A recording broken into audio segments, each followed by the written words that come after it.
আসসালামু আলাইকুম প্রিয় বন্ধুরা, আপনাদেরকে আমি একটা বিষয়ে সচেতন করতেছি।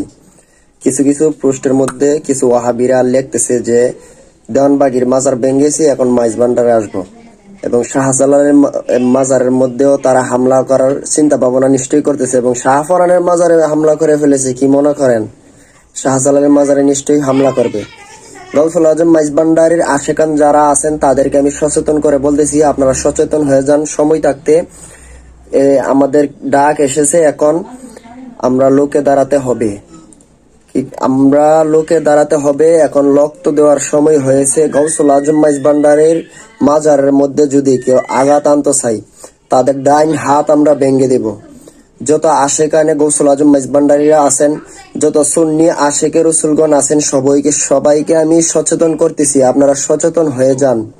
মাইজ ভান্ডারের দিকে তারা নজর দিতেছে, তারা কিছু